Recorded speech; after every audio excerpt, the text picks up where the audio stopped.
Hey guys, welcome back to Fantasy Tips. My name is Julian, and in today's episode, we're going to be talking about the Los Angeles Kings, their noteworthy players, and if I think you should consider drafting those players. Before we get started, guys, please leave a like, hit that subscribe button, and follow me on Twitter at Fantasy Tipped. Also, if you want to continue to support me, my Patreon is linked down below. Got a couple of membership subscriptions for you if you are interested. Without further ado, let's jump into my projected lines for the LA Kings. And on the top line, we got newly acquired Kevin Fiala, Anze Kopitar, and Andrian Kempe. On that second line, Viktor Arvidsson, Danault, and Trevor Moore. And on the third line, Kupari, Byfield, and Kaliyev. So jumping into the noteworthy players, and first on the list is Kevin Fiala.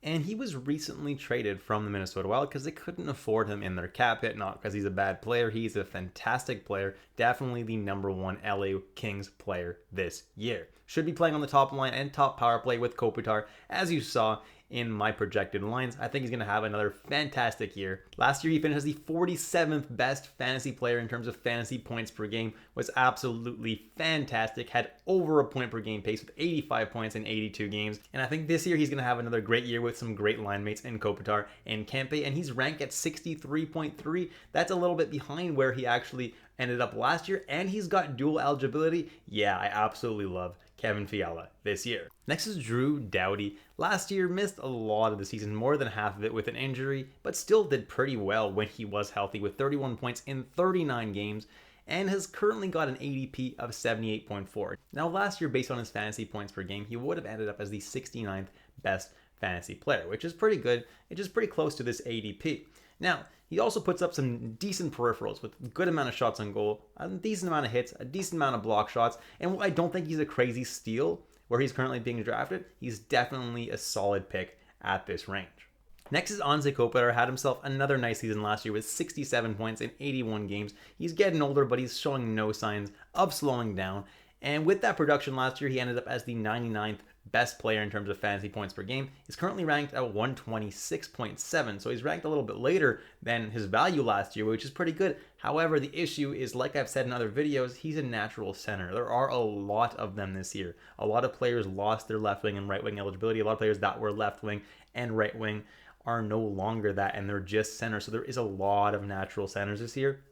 So while this seems like a crazy good deal, it's not that crazy of a deal because of so many natural centers. You may not be able to fit some other guys in your team later on in the draft. So personally, I'm going to wait until later on in the draft to take some natural centers and take some other positions earlier on in the draft. But still, he's not a bad value where he's currently being ranked. And then I have Andrian Kempe, and he's also slated to play on the top line with Fiala and with Anze Kopitar, and last year had a really, really nice year with 54 points in 78 games, ended up as the 89th best fantasy player in terms of points per game, which is about half of his current ADP. Plus, now he gets Fiala on his line and on the top power play. Yeah, I really like Kempe. I think he's one of the absolute best value picks, especially in this range. It's pretty late, and he's got dual eligibility.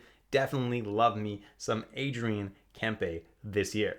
The next ADP is Durzi, and he had 27 points in 64 games last year, and I do not like him at all for fantasy this year. Last year, he managed to get that point total with Doughty gone for the vast majority of the season, and he was getting that top power play time. Now Doughty is back, and he's not going to see any top power play time, and you're telling me he's going to do better than he did last year?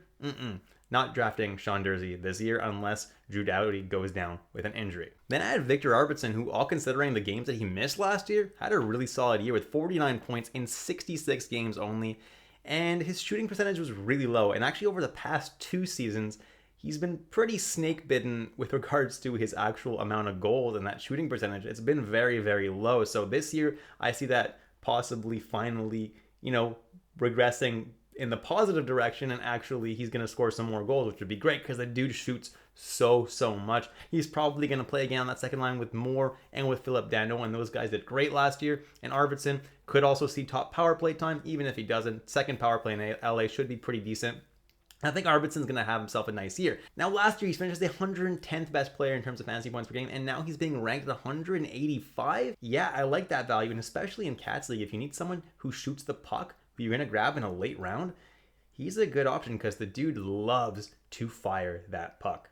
Then I have Artur Kaliyev, who was a rookie last year, had a okay season, ended up as the 447th best player in terms of fantasy points per game. And now he's being drafted in ADP at 184.2, which is actually before Arvidsson, which makes no sense because Kaliyev, in all likelihood, guys, again, is going to be playing on that third line, and that's where he played last year. And yeah, maybe he got a little bit better over the summer, but it's not going to be that impactful fantasy-wise. Definitely not drafting Kaliyev this year unless for some reason LA decides to play him on their top line or something like that. And then Philip Danault and Trevor Moore are two guys that play on the second line that currently don't have ADPs, which is pretty surprising because both of them did pretty well last year. Danault was the 130th best player in terms of fantasy points per game, and Trevor Moore was 194th. Both had pretty good seasons, and all considering that Trevor Moore had absolutely terrible October, November, and December. Literally, October he had no points, November he only had 2, and December only had 5 points in the entire month. So in the first 3 months of the year, he literally had 7 points, and then absolutely lit it up and still ended up in the top 200 fantasy players. Yeah, he's someone that I like. He finally found his game. He's got great chemistry with Arvidsson and with Philip Danault. Both these guys are really good value late in the draft. The thing is with Danault, it's that center issue again, but the thing is with him, he's actually not being drafted in 83% of drafts. So if you're going through your draft and you're like, you know what, I'm not going to pick centers. I'm going to go around and pick a whole bunch of other positions. And then literally Danault will be sitting on the free agency at the end of your draft because he's not being drafted, which is absolutely insane because he had himself a really nice year last year and I expect him to have a pretty good one again this year. Yeah, there are a lot of centers this year, and you guys are going to be able to get some really good ones at the end of your draft, or even afterwards. And then I have Quinton Byfield, and yes, he was a second overall pick, but no, I don't think he's going to have any value this year. I don't think he's a bad player, but LA at best is going to give him a third-line center role this year, and I don't think that's really enough to make him have enough fantasy value to be worth drafting in fantasy, so I'm going to avoid Quinton Byfield this year. Same thing for Anze Kopitar. He's probably also going to be playing on a third-line role, and therefore I'm not super high on him this year. And then last but not least, I have the LA Kings goalie tandem, Jonathan Quick and Calvin Peterson. Now, Jonathan Quick is currently the 17th goalie off the board, which is really, really early, considering that a guy like Jack Campbell is the 16th goalie off the board, who I'd much, much rather, because Quick is going to be split in the starts with Calvin Peterson. Yes, last year he started the vast majority of the games, but they still tried to give Peterson a good amount of games, and he just was not performing. I think Peterson is a good goalie, and I think that was an off year for him, so I think that he's definitely going to have a better year this year, and he's going to start a good amount of games. So it could be a 50-50 split, or Calvin Peterson could even end up starting more games than Quick. Obviously, Quick was a great goalie, so I think he does probably start 50% of the games this year, but 50% is not good enough at the 17th spot for goalies. And that's why I'm not super high on him this year, but I don't think it's the worst pick in the world. And then Calvin Peterson is the 36th goalie off the board, and he's definitely going to have to prove himself and be better than last year if he wants to get some more starts, but at that value, it's a pretty good gamble. And that's it, guys. Thank you so much for watching all the way through. Please leave a like, hit that subscribe button if you're not subscribed already. 50% of you guys are actually not subscribed, so I would appreciate that. And then hit that notification bell if you want notifications for all of my preseason content. Also, if you want to support me, you can check out my Patreon. Link is down below in the description. Thanks so much, guys. I'll catch you in the next episode of Fantasy Tipped.